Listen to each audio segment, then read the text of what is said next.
Good morning, true crime friends. How y'all doing? Listen, we need to talk about David Swift. The state of Tennessee versus David Swift. We have a verdict in this trial. But first, please like this video, subscribe to the channel. Let me tell you what happened yesterday. A verdict came in, but it kind of didn't. But here's the thing. Tennessee, I need y'all to talk to me about what is happening down there in Tennessee. The jury hung sort of. There was 4 or 5 charges. They hung on one charge, but the rest of them, they came to a verdict on. And I was like, okay. Now listen, they had indicated to the judge that they were having trouble and they had questions or whatever. And a couple of times they came back in the courtroom and they asked questions and then the judge would send them back. And then finally the judge was like, okay, I'm gonna give y'all the Allen charge. And that's the charge where I tell you, they call it like the dynamite charge. Like, listen, I know you're stuck. I know you're having a hard time coming to a verdict, but go back and think real hard again and go try again. And I was like, okay. Now, meanwhile, every time that the jury comes back in, David Swift rushed back into the courtroom and he takes his coat off. And I was like, he's wearing street clothes and the bailiffs are not having him on lockdown or whatever. This Mama Luke is free on bail. Are we safe? What is happening? Is the community safe with David Swift out here in these true crime streets? My answer to that is no, and I'll tell you why in just a minute. So anyway, finally the jury comes back, right? And the jury is like, yeah, Your Honor, I don't, Now listen, I have never seen a verdict reading like this in my life, and I have watched a lot of true crime. But I feel like Tennessee,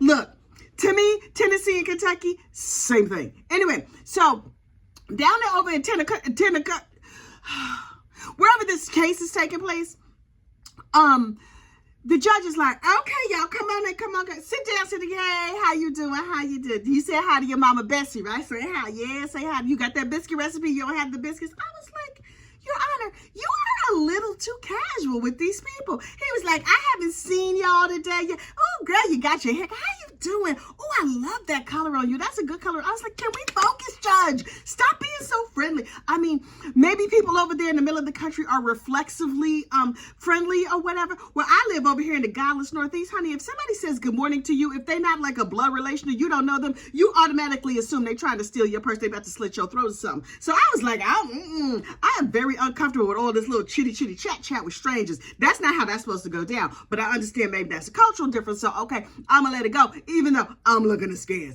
I'm giving it all the side eye in the world. So anyway, the jury sits down and the judge is like, so let me ask you this. And I was like, oh, we real casual. He was like, so y'all ain't come to no agreement? And the head lady, the jury lady was like, nah, no, Your Honor, no. He was like, okay, so tell me this. On that first trial, that first degree unaliving, did y'all come to an agreement on that? And she said no. And then she was like, yes, we did. I'm like, ma'am, are you it's written on a piece of paper right there, right? If you got the piece of paper in front of you, then maybe you should just read off the paper. But okay, I understand that this is an unorthodox situation. She's like, yes, Your Honor, we came to a decision on that. And he's like, so what'd y'all find? And the lady was like, we said he was not guilty.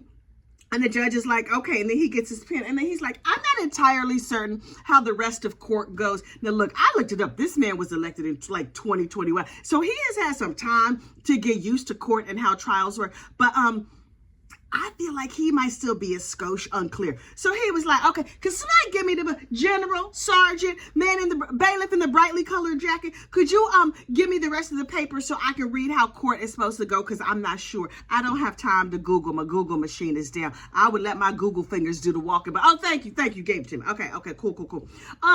Okay, jury lady, listen. Now listen, he skipped right over attempted first degree because it was first degree unaliving, attempted first degree unaliving, second degree unaliving, attempted second degree unaliving, and involuntary manslaughter, right? Okay, cool. So he went from first degree unaliving to second degree unaliving, jumped back up to first degree attempted unaliving. I was like, sir, you are very scattered. He's like, did y'all come to an agreement? As he goes through the charges out of order. And then he's like, so on this charge, y'all found him not guilty? And she was just like, And I was like, can you, how does the stenographer record that? Does she have a and a button? Like, oh, let me do, okay, cool, keep going. And I was like, oh, you know how to talk my throat dry. Hang on. I was like, what am I watching? I I am not sure what I am watching. And so she goes through real casual like, y'all agreed he's not guilty on this one? Okay, let me write that down. Hang on, I'm writing it down. Nah. I feel like the judge was spelling not guilty phonetically. He was taking a real long time to write down answers. Meanwhile, David Swift is over there at the plaintiff's table with his jacket still on, all hunched up. He is a wreck. He's nervous. He's fiddling. He's just like, oh my goodness, I can't believe this. I'm about to get off for unfortunately unaliving my first wife. Oh my goodness, that frees me up to go out here and unfortunately unalive some other wives. Okay, can they hurry up with this? Because I got stalking to do. And so they were like, okay. Now, on this involuntary manslaughter, did y'all come to an agreement on that one? And she was like, yeah, no, we can't come to an agreement. We can't come to an agreement. Then one of the random jurors pops up and says, I thought he was not guilty of it. I was like, Sarah, be quiet. You're supposed to have one person stand up in court and speak and say what everybody thinks. Or better yet, y'all write it on a piece of paper and hand it to the judge. The judge hands it to somebody else, the bailiff or whoever. And the other person, court clerk, stands up and reads off all the stuff. Not in this trial. Anybody could read. Why didn't they just pass it around? Who gets to read the verdict? Anybody in the room can read the verdict. But this one juror was like, I said he was not guilty. And so she was like, yeah, we could not agree. Listen, this is what I think. I think that juror who announced that he thought David was not guilty when clearly other people thought he was guilty, he was protecting himself. He knows this man is a stalker. Everybody knows this man is a stalker. He got the murder phase. And so that juror was like, you're not stalking me. I'm telling you right now. I'm telling God and all the world right here on the court TV. I think you didn't do it. So please devote your stalking energies to some of these other Mama Lukes, because not me. Because I have a gun. So govern yourself accordingly, Mr. Swift. And so the judge was like, okay. Meanwhile, David is over there rocking and mumbling.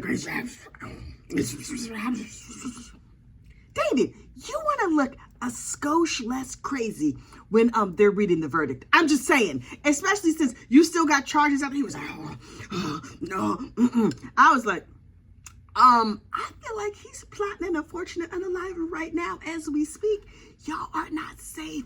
Anyway, so then the judge was like, okay. So listen. Jury, I want to thank y'all ever so much for your time. Thank you, Mama, for the biscuit recipe. I'm gonna go home and I'm gonna make some white gravy with the homemade sausage, because my neighbor, he got hogs and we just slaughtered one last week, and so we gonna have that. And I just want y'all to know you did an excellent job, and I know you didn't come to a decision, but we not mad at you. Now listen, I know as soon as you leave this case, you gonna go and you gonna look up everything. And I was like, I want to hear these jurors interview. Those Daybell jurors, all them Daybell jurors are all over the place. They are every channel. Everybody is talking to everybody. And I'm like, okay, yeah, we know what y'all decided. The jurors I want to hear from are these jurors. And then the judge was like, so listen, a little thing. When you go look up this case, you're going to hear some additional details that were not allowed in the case. And once you hear them, you're 100% going to know that he did this. I mean, he didn't say it like that, but that was the subtext of what he said. He was like, you're going to hear some additional information that I thought it was important under the law to leave these things out. And you're going to be very, very surprised. And you absolutely would have convicted him if you had seen these things. But honestly, don't blame anybody else. Blame me. I take full responsibility for leaving out the fact that his wife had texted people and said he's going to unalive me. I'm terrified for my life. And if I go missing, it's him. Also, the fact that he looked at 285 dating sites or whatever on Match.com. And also he was looking at nudie pictures while they were still searching for his wife, and he's down crying at the police station. So, yeah, y'all gonna find out all that good that the rest of us know. He's an unaliver. Also, y'all might find out that he still has a stalking case in Alabama. Yeah, even though he still has charges pending here in Kentucky, Tennessee, wherever he's at right now. There's still more charges in Alabama. So no matter what happens here, he got to go back to Alabama and face the law down there. Don't let that bother you at all, because still, what is a little stalking between loved ones if you're going to go by what his lawyer said? And I was like, these suckers. Anyway, the judge was inoculating himself, because, everybody in the community, they're going to see the judge down at the Piggly Wiggly, and they're going to be like, Your Honor. They probably just call him by his first name, Sam. I don't know what his first name is. Sam, why did you not let that in? Everybody know this Mama Luke is guilty.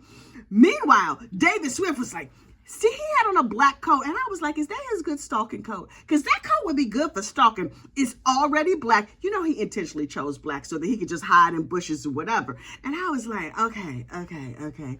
He's already in his stalker garb. So they were like, okay, our bailiff, Officer Edom, he's going to show you out. And listen, we need to talk about this bailiff. It's a bailiff over there. And I mentioned him on the very first day. And I went back and I looked through all the videos to see if I could find him. On the very first day of trial, he was wearing a light blue blazer. An interesting choice, but okay. And it had American flags all over it. And I was like, wow, patriotic. Maybe because we just on the heels of Memorial Day. He was wearing his Memorial Day jacket. Okay, cool. And then I found another picture of him in a brightly colored, like Jackson Pollock-esque splatter paint jacket.